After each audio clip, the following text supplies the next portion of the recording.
Welcome to Mic'd Up Sports, the show that gives people in sports an unfiltered platform to share their stories. If you want to help us tell more stories, check us out at patreon.com/tsbtelevision, paypal.me/tsbtelevision, or on Cash App at tsbtelevision. Thanks for joining us and enjoy the show.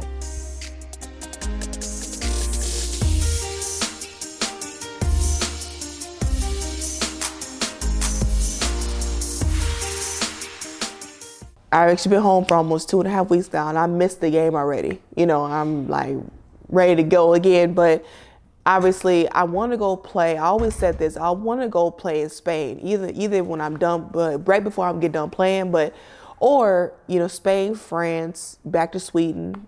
I would say France, Spain, back to Sweden, or even Israel. So, those are actually the 3 countries I would like to go play in. Sweden, I actually would go back to the same league, and play. So, but yeah, just whatever the opportunity is, is there for me. So, but definitely Spain. I really want to play in Spain before I get done playing in France, for sure, those 2 countries. So, Sweden is actually a beautiful country. From the moment I got there, it was just, the atmosphere. I felt welcomed. I felt, it was overall great. The basketball culture, the league was respected. The league was tough, but it was nice. I actually lived on a small island in Gotlan in Sweden. So when I was there, I was living with 5 other teammates in a big house, upstairs, downstairs. Everything in the house was nice. So I would say that more like it was just nice overall. The housing, I was getting meal vouchers. Everything like in my contract, a car and, bike. So, I had everything I needed. So I would say overall, not just basketball was good. It was actually like, everything I got in my contract. I was definitely well taken care of. Obviously, like off the court, I'm sorry, off the court first. Everything my contract got, it was a blessing, probably the best contract I had, and obviously not just the money, but just the housing, the meals. But on the court, teammates, I got along with most of them. And I would say overall, it was definitely a mental challenge for me because obviously on the court, the league was just, it was like the first game or the first cup game when we had, I just knew instantly like, okay, Shay, you're going to have to do different moves. You got to think very differently, when you play this league because you're playing against, it's not just the average league. This league is tough. I felt like, I'm not gonna lie, I thought I was in the WBA. That's how I felt with this league because I'm like, these girls been playing 15 years in the league or 5 years in trans. So it's always somebody on a different team that had more experience or like that's played or probably looked at with WBA.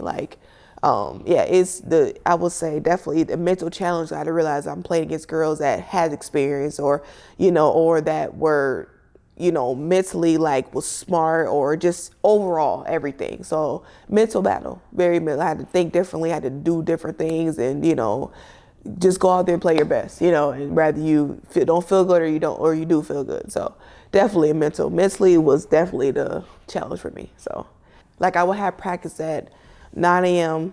to maybe 11 and then not again until 8 p.m. So that's kind of how it was in Germany. It's kind of how they do it overseas when practices, they have a morning practice and you have all day to rest until 8 p.m. or we won't have practice again until 8 p.m. So we have all day to rest and then we have practice. So it depends on the day. So that was, yes, my favorite because I could rest. And then also just the food. I felt like I was unlimited on food, the vouchers I was getting and with restaurant we were eating at or grocery store vouchers we were getting, to go get groceries and everything was nice in my contract. I was provided with a bike, which I used, of course, I had a house van where when I lived with 5 other females, we would all go places together with the van. So it was very convenient, But my biggest favorite thing was being on the ferry. Every time, so I lived on a small island. So anytime we had to go to a different city, we had to take a boat, which is I call it a cruise, but we took a ferry and that ferry was, wow, amazing. It was almost like being on a cruise. You could sit anywhere and I'm gonna post these pictures soon, so and show people. the ferry was like, it was a 3-hour ferry every time we had to go to another, city, and then maybe a couple hours in the car after we get off of it. But on the ferry, you would drive on the ferry, you get off the ferry, and then they leave your car on the ferry, and then you go upstairs and just sit and just relax. And so the ferry was my favorite thing about the whole thing, because I liked it being on the boat. I mean, I never been on a boat to go to a different city before. So every time we had to leave Gotlan, we had to take the ferry. So that was my biggest favorite thing, actually. I will be mainly in my room, but I'll be like sleeping, or I will be, watch a film, or mainly sleeping, because I mean, our body, it's crazy how people say like, you got all this time to rest, but I was still tired because we would still have practice. Our practices were very like tough. So, or sometimes we have tough practices. So, and then I'm like, okay, I'm tired. And it depends on the day. It just depends on the day. I will be like, oh man, I'm tired. Let me go sleep. So I'll sleep for like 2 or 3 hours, wake up, watch film. I'll watch film probably for the first half of the season. I would say I watch before practice, after practice, maybe an hour or 2 hours on each team we're playing, or not each team, but like the next team we're playing. And then I'll wake up, go to practice. And then after practice, I'll eat dinner, go to my room, and and just do the same thing over and over. So I wasn't really doing much, mainly just rested, just being in my room. But one thing I gotta say is every time for dinner, I had salmon and rice every night, like literally salmon. And then I'll either have fried chicken. So I was eating very good meals every night, like salmon and fried chicken or steak was my main 3 meals I had the whole season. So I was eating very good over there. I mean, I had everything I needed, but I definitely missed the ferry. The boat was my favorite thing. So Sweden was like a big country. Like, I mean, the league I was playing in, like teams, different players came from like either were drafted or cut. And it was, the league was so respected, where everybody was like, was known for either for Sweden itself or Eurobasket, or so everybody was known in different ways. So this league was like, if I say I played with, a player named Sarah or something, everybody would know that player from a different in Europe. And so the league was very tough though. Like, I mean, the way I was being guarded, the way, I was being coached, the way my teammates, everything was just different, I mean, in a good way. Cause like I was challenged like with my teammates and, and other teams that were guarding me. So I would say it was actually tougher to get more baskets or even rebounds, because their scouting report was mainly on like obviously, what I do, where do I stay, so it was like the scouting report was very tough on against me, like teams were already like knew they were going to do. So being guarded differently, I would say that was the biggest challenge for me, because double teaming or triple teaming, and so they knew exactly where to stop me at, and so I would say this league was actually the toughest league I played in, like overall, because being guarded differently, obviously it challenged your mental as well, because you have to think differently playing this league. You can't just think, oh, I'm gonna go over there and do this and do that. You have to really think like, okay, break it down, like how they're gonna guard you and different moves. And so, yeah, I will say this is actually the toughest league. I actually had a hard time in the beginning, because I'm like, oh, this is like the mental. It kind of messes your mental a little bit, because these players are not, any league I played in, every player was smart, but this league was very, very top-notch smart. Like, they knew what we were going to do, what I was going to do. And so being guarded differently was definitely like the biggest, challenge for me. We struggled a lot, but it was a development, like we were a developing team too. So, a lot of girls was the first time playing the league, and with each other, I can't remember exactly, but I know a lot of girls, including Americans, maybe like 3 other Swedes maybe, or if I might be totally wrong, but majority of the team was the first time playing the league. Some people played in the league for 5 years, some people played in 4, 6. It just depends on, the player. But yeah, it was all over the place. Some people played more or did multiple times in the league, but majority of the players was the first time playing with each other as well as in the league as well. So we were still developing as a team and trying to figure out our role. And chemistry it got a little better. I mean, in the beginning, of course, we didn't know each other's strengths and weaknesses, so we were kind of struggling with that. But I would definitely say like there was a lot of games where we looked like we played as one. So yeah, I had to really like spend more time like studying like different, like even though I watched a lot of film, but I had to really like watch like multiple games on different players or different teams to see what they do or how they guard the best players in the league or, you know, anybody. So like I had to really go back and watch, like say if we were in November and we don't play the team until November, the end of the week in November, I feel like for this league it was so tough where I had to go back and like from October to watch all the games in October in November, where I had to, okay, how they guard this player, or how they double team, where did double team come from? So I had to realize, like, you know, like going back on film and just studying the film, just breaking down everything, like how their offense are, how they guard the players. So I would definitely say watching more film and watching more, not just watching one game and think, oh, that's how they're gonna, you know, guard me, or that's how they're gonna play. I had to watch multiple games over and over in order to, you know, figure out what they're gonna do and how they're gonna, you know, guard us. And it could be for 4 hours, 3 hours, you know, or take a break and then come back and do it. So this league was definitely like challenging because I had to watch more games and, you know, study the game and what their moves are and what. So overall, yeah, definitely saying they're watching more film.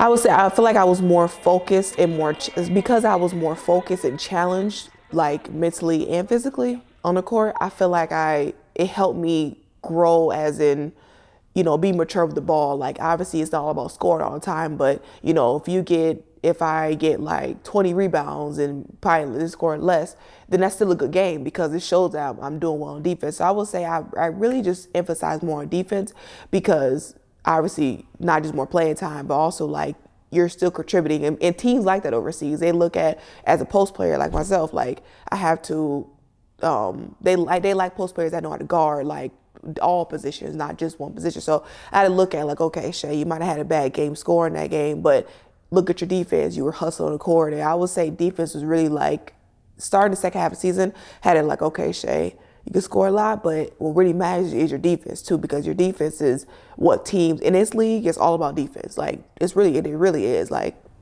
I mean, you know, it's hard being a post player in general, but because you get knocked down, you get pushed, all that stuff. So, you know, if you can handle contact, then you're good. If you can handle, you know, guarding the best players guard-wise, then so I will say definitely defense was definitely key. Like, you know, one-on-one defense or help aside, or especially be a post player. So it helped me be more mature on defense, I would say. There's not one game where like you're not going to get beat up like on down there. Like it's always cluttered down there because they know they got to pack the paint, or that's part of Sky Report. So I would say more like it was just cluttered all the time. Like you go through more down there because you're either getting bullied or you're bullying that player. So it's a lot that players or post players like myself go through. Like you just get beat up down there. Like in other words, you know, you get touched down there. Like you won't be easily like guarded. It's like you're pushed, you're scratched, you're punched. I mean, not on purpose, maybe for other teams, but you know, I would say like you're definitely gonna feel contact. It's tough down there. So I would definitely say, yeah, you have to deal with more people in the paint. Whether it's guards in this league, they kind of got more space, but post players have to deal with always the clutterness in the paint because they know the other teams know we're close to the basket, and you know, if you're a dominant post player, they're gonna have to, you know, triple team you, forward team you. So, yeah, I would definitely say getting bullied down there or getting beat up. Your mind has to be right. Like 2 days before the game, even a week before the game. It depends on the team, because every team in the league that I played, the top league in Sweden, yeah, I would say every league was tough. Like whether they were under us, whether they were higher, I would say like. Definitely like more, you got to be mentally ready. Like you could be the strongest one in the post or in the league, or you could be the strongest one, you know, on the team. It doesn't really matter. Like you just have to be mentally ready, like prepared, and it just all comes with like just playing smart. And in this league, your mental has to be 100%. In order to rather you play well on offense or defense or both. So I would say just always be mentally ready, and you know, always rather you watch film or you got your body right for the game, or so all that combined, and I would say mentally ready. I felt that yes, we were winning a lot of games, but it helped me grow as a player. I had to realize all the things people were telling me before I started professional. Like as far as like be prepared for this. You won't be going over there and just probably being, you don't have to be a top scorer, it's always going to be somebody on like play professional. You're going to be playing with people that, is doing as much as you. Like, it doesn't matter about higher score or whoever, neck and neck is always going to be somebody else, like whether they're from different country or different state.